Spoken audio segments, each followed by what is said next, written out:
लग गया है। कर्ण का एक दूसरा नाम भी है राधे।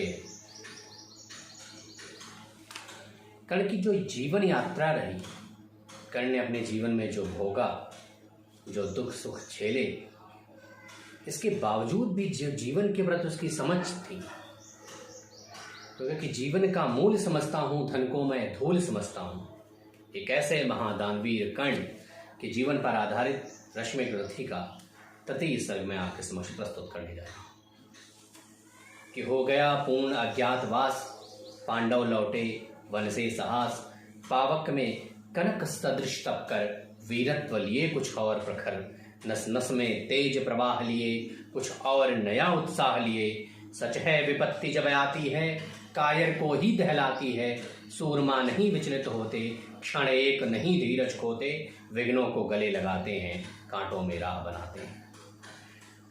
मुख से न कभी उफ कहते हैं, संकट का चरण न कहते हैं, जो आ पड़ता सब सहते हैं, उद्योग निरत नित रहते हैं। शूलों का मूल नसाने को, बड़ खुद विपत्ति पर छाने को, है कौन विघ्न ऐसा जग में, टिक सके वीर नर के मग में। खम ठोंक ठेलता है जब नर पर्वत के, जाते पांव खड़, मानव जब जोर लगाता है, पत्थर पानी बन जाता है। गुण बड़े एक से एक प्रखर, हैं छिपे मानवों के भीतर, मेहंदी में जैसी लाली हो, वर्तिका बीच उजियाली हो, बत्ती जो नहीं जलाता है, रोशनी नहीं बह पाता है। और पीसा जाता जब इक्षुदंड, बहती रस की धारा अखंड, मेहंदी जब सहती है प्रहार, बनती ललनाओं का श्रृंगार।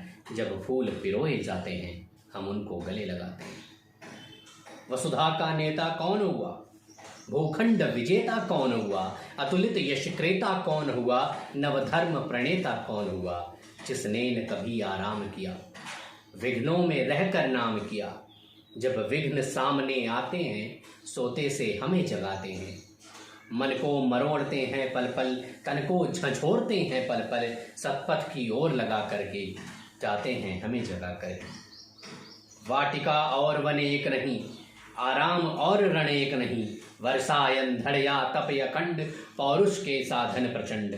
वन में प्रसून तो खिलते हैं, बागों में शाल न मिलते हैं।